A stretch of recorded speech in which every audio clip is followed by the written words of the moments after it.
ముందుగా ఇక్కడ వచ్చిన వాళ్ళందరికీ చాలా థ్యాంక్స్. నేను ఐఏసీలో 22లో జాయిన్ అయ్యా, 22 మార్చిలో. యాక్చువల్గా నా ఇంటర్ అయిన వెంటనే ఆల్మోస్ట్ ఒక 7-8 ఇయర్స్ బ్యాక్ మా ఫాదర్ ఎక్స్పైర్ అయిపోయారు ఇంటర్ అయిన వెంటనే. సో అప్పుడు నుండి ఫైనాన్షియల్గా బాగా స్ట్రగుల్స్ అనమాట.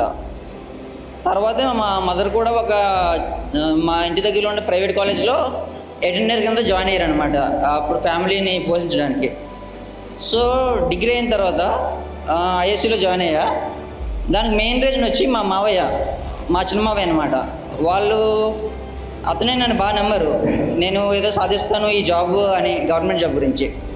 అప్పుడు అతను ఎంచుకున్న ఇన్స్టిట్యూట్ ఏమొచ్చి ఐఏసీలో తీసుకొచ్చి జాయిన్ చేశారు.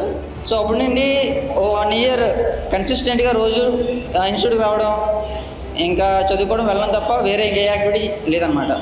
లాస్ట్ 6 మంత్స్లో ఎన్ఐసీలేవో, RRB clerk, LIC HFL junior assistant 3 ఒకేసారి వచ్చాయి.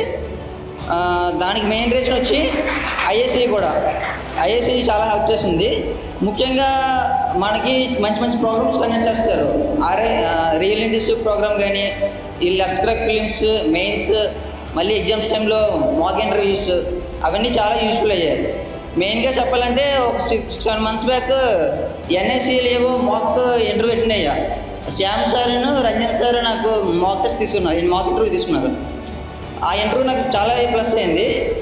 ఎన్ఐసీలు ఏవో ఇంటర్వ్యూ క్లియర్ అయింది, ఎల్ఐసి హెచ్ఎఫ్ఎల్ ఇంటర్వ్యూ కూడా క్లియర్ అయింది. దానికి మెయిన్ రీజన్ వచ్చి మన Shyam sir, Ranjan sir guidance వల్ల. సో మన ఇన్స్టిట్యూట్లో పెట్టే ప్రోగ్రామ్స్ అన్నీ యూజ్ అవుతాయి. సో మనం ఎలా యూజ్ చేసుకుంటాం అన్న దాన్ని బట్టి ఉంటుంది. మనం వేస్ట్ చేయకూడదు, ప్రతిదీ యూజ్ చేసుకోవాలి. సో ఫ్యామిలీ పరంగా మా మావయ్య వాళ్ళు, మా అన్నయ్య వాళ్ళు నా రెస్పాన్సిబిలిటీ అంతా తీసుకుని చాలా సపోర్ట్ చేశారు. మా డాడీ చనిపోయిన తర్వాత ముఖ్యంగా ఐఏసీ కూడా చాలా సపోర్ట్ చేసింది నా ఈ సక్సెస్ వెనుక. సో అందరికీ థ్యాంక్స్ చెప్పుకుంటున్నాను. వన్స్ అగైన్ అందరికీ చాలా థ్యాంక్స్. ఈ అవకాశం ఇచ్చిన ఐఏసీ కూడా థ్యాంక్ యూ.